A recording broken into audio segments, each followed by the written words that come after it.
7 सर्वपक्षीय नेते विविध शिष्टमंडळांचे नेतृत्व करतील। सर्वपक्षीय नेते ऑपरेशन सिंदूर संदर्भात भारताची भूमिका मांडणार आहेत। त्यामध्ये सुप्रिया सुळे, श्रीकांत शिंदे हे सुद्धा शिष्टमंडळाचं नेतृत्व करतील अशी माहिती आहे। परदेशात भारताचं प्रतिनिधित्व करण्यासाठी 7 खासदारांची नावं जाहीर करण्यात आली आहेत। तर काँग्रेसचे नाव वगळल्यावर सुद्धा शशी थरूर यांच्या खांद्यावर जबाबदारी यामध्ये देण्यात आलेली आहे। काँग्रेस खासदार जयराम रमेश यांनी या संदर्भातलं स्पष्टीकरण दिलंय। तर काँग्रेसनं आनंद शर्मा, गौरव गोगोई, डॉक्टर सय्यद नसीर हुसैन, राजा ब्रार ही 4 नावं सुचवली होती अशी माहिती समोर येते।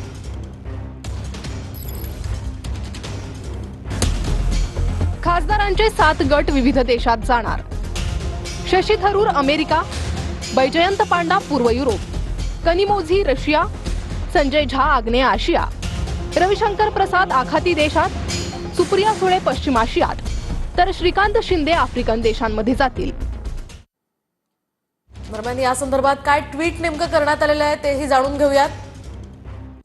अलीकडच्या घटनांबद्दल आपल्या देशाचा दृष्टिकोन मांडण्यासाठी भारत सरकारनं मला आमंत्रित केल्याबद्दल आनंद आहे असं शशी थरूर आपल्या ट्विटमध्ये म्हणतात। तर जेव्हा राष्ट्रीय हिताचा प्रश्न येतो तेव्हा मी मागे राहणार नाही असंही शशी थरूर यांनी म्हटलंय। याचा सुप्रिया सुळेंनी सुद्धा या संदर्भात ट्विट केलंय। जागतिक स्तरावर भारताचं प्रतिनिधित्व करणाऱ्या सर्वपक्षीय शिष्टमंडळात सामील होण्याचा मला सन्मान वाटतो। मी ही जबाबदारी नम्रपणे स्वीकारते आणि माननीय पंतप्रधान नरेंद्र मोदी, किरेन रिजिजू आणि परराष्ट्र मंत्रालयाचेही आभार मानते असं सुप्रिया सुळे आपल्या ट्विटमध्ये म्हणाल्यात।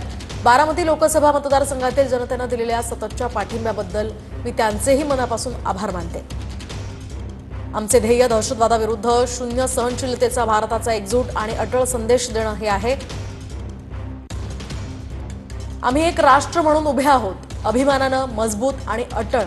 जय हिंद असं सुप्रिया सुळेंनी ट्विट केलं।